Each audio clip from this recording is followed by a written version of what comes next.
There are love triangles in the present, they are fighting at home, they explore the inevitable worry of whether or not they still love each other or if they're just comfortable, and old issues from the past come up to cause more trouble. Hi, welcome back to my channel. Today, we'll be discussing The Most Ordinary Relationship by Zhao. Before we get into the review, I do want to announce that I have a new model coming. I'm very excited about it, and I'll do an introduction video to introduce it to you all before you start seeing it in videos. I hope you love it as much as I do. Alright, now let's get into it. Before we get started, there will be spoilers, so if you don't want to be spoiled in this manhwa, go ahead and click off now. No worries, I'll catch you next time. For those of you who decide to stick around, let's go over some content warnings. There may be references to excessive drinking, overwork, violence, blood, gossiping, disordered eating, pregnancy, abuse, strained familial relationships, sexism, verbal abuse in a workplace, ableism, homomesia, manipulation, anger issues, sexual harassment, commentary on weight, mentions of military, depression, self-deprecation, disownment, and assault as these things do appear in the manhwa. But if that's okay with you, let's go and get started.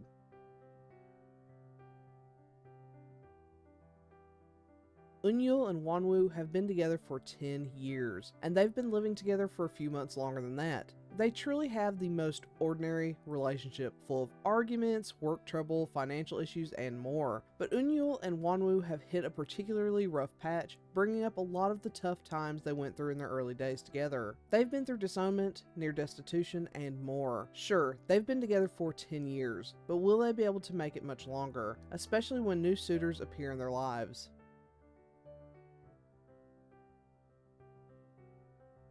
To start with, the art in this is rough. It's super inconsistent, and our main cast looks unattractive more often than they look nice. If you absolutely have to have clean and consistent art, you will undoubtedly want to avoid this one. It's a sketchy style at its best, but it's generally pretty bad. Eyes are crooked, face shapes become super boxy at random, and body proportions are out of whack. There are of course pretty panels, but they are few and far between. It's rough.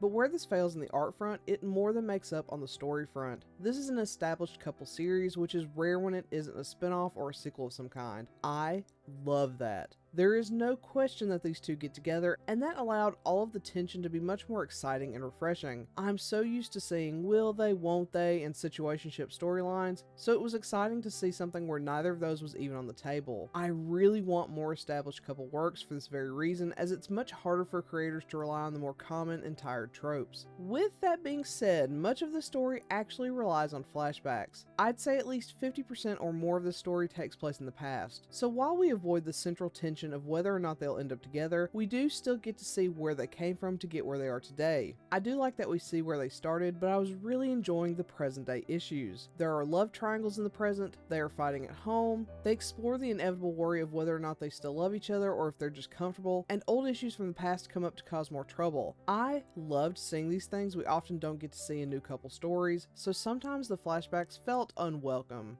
But I will say this couple is pretty toxic. Eun-yeol is constantly hitting Won-woo, and he does things that are mean and hurtful, like hiding away a picture of them that Won-woo adores and the like. Won-woo is pretty scary too, dealing with anger issues that manifest in him breaking and throwing things, though he does recognize this issue and tries his best to refrain. These are two very imperfect people in a very imperfect relationship. I like that they're so deeply flawed because they feel so much more believable and human, but it can be disconcerting when such violent and hurtful things occur, so be warned.